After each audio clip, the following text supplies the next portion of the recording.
Terrarian in the Dungeon, Chapter 27, Fan Fiction by Azazyel. Please subscribe to this YouTube channel for listening and patreon.com/Azazyel to read all of his stories. As we got into the dungeon, I could sense that we were already being followed, and Belle, who had been watched from Freya's spyglass for weeks on end, had picked up a sixth sense for when people were watching her. No, literally I could see on her neck tiny goosebumps rising up as Belle shivered at the feeling of us being watched as we entered the dungeon. "Jake, should we go a different way?" Belle asked me as we broke out of the line of dungeon farmers heading deeper into the dungeon for their day of work, and I nodded at Belle's question as I smiled with evil apparent on my face. "Yup, screw the dungeon and anyone who is going to mess with us. Let me make our own dungeon, haha," I said boastfully as I took out a titanium pickaxe and quickly built an almost airtight box of Terrarian stone around us before I began digging downwards at an angle so there were admittedly steep as hell steps as I dug into the very dungeon itself. Even as I continued my digging, I could tell the dungeon was to put lightly fucking pissed at my audacity at not playing its rat race of a game and following the staircases between floors nonsense. But the guild had explored and mapped out the dungeon for centuries and knew the literal exact layout of these upper floors and where the tunnels were in relation to the floors below damn near perfectly.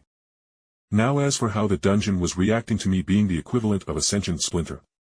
Well, the walls as I dug down visibly tried to regenerate the dungeon stone I broke away, but with a couple of hits of my pickaxe I would take a literal meter square of stone and disappear into my inventory, so it wasn't able to match the speed of my mining, to say the least of when I put my own stone that it couldn't break down or integrate in place of the dungeon stone I broke away and took.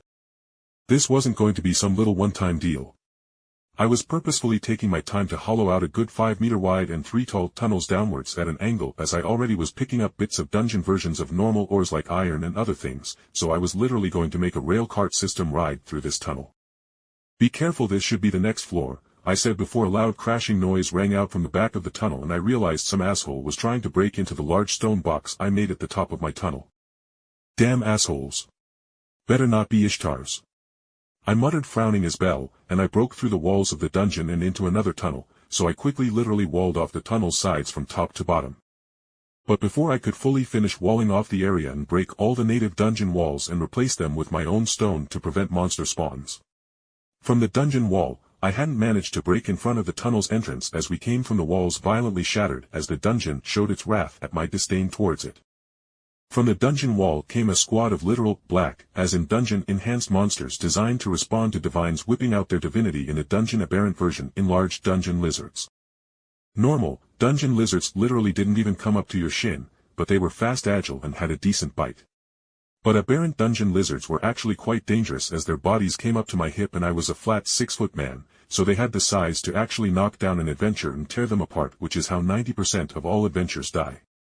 Because in the end, sure, some people got their throat slit or crushed and ended up dying really quick, but the vast majority of accounts of monsters killing adventures consisted of the poor mortals getting knocked down and torn apart when they couldn't get the momentum to free themselves. Belle used the space gun, I ordered her, and I took out mine and laid a hail of laser fire upon the enhanced aberrants that most shouldn't be spawning as no god whipped out their arcanum, but then again no one had ever been able to just simply burrow into the dungeon before.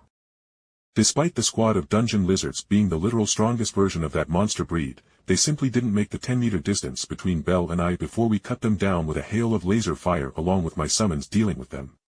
Sure, they were more durable, but, in the end, enhanced durability and a minute regeneration factor didn't matter when a single blast from our space guns could melt the heads of the monsters, and these didn't have the Black Goliath's regeneration, so once the monsters' brains flash-boiled within their skulls at the laser's entry they died instantly. After we killed the monsters, I quickly broke the walls and replaced them, so now we were in a new box of my stone. Belle finally spoke. "Jake, how sentient is the dungeon? I mean, it obviously planned that ambush, and Ina told me black monsters only come out when divines use their arcanum. Should we keep doing this, as it's going to be super dangerous if a bunch of enhanced aberrant silverbacks, or what if we get jumped by like a bunch of such high-level infant dragons?" Belle pointed out, and I had to concede his point. Sure, before the bigger fog floors where the rooms opened up greatly, Belle and I could easily deal with the dungeon throwing a fit, but once we get down to such floors it opens up a lot. The dungeon could quit playing games and literally throw a damn juggernaut or something at me. And with it being conceptually immune to magic. Yeah, I will without a doubt die against such a foe. Belle, the dungeon wants us to die, simple as that. Yes, it's alive in its own way, but yeah. We can't go past the 8th or 9th floor where it opens up greatly without the likes of Loki or another familia helping us deal with the dungeon's retaliation for us cheating.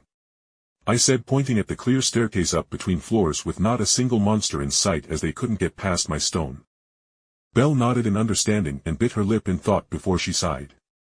Jake, if you can make a perfectly safe tunnel to Rivera, the whole dungeon experience is going to be a completely different experience, as all the huge familias are limited literally by the cart size they can drag into the dungeon. To say nothing of how much of an impossible task it can be to safely push the extremely heavy carts down the large and long staircases between floors. Belle spoke as though she was reciting something Ina had probably drilled into her poor head.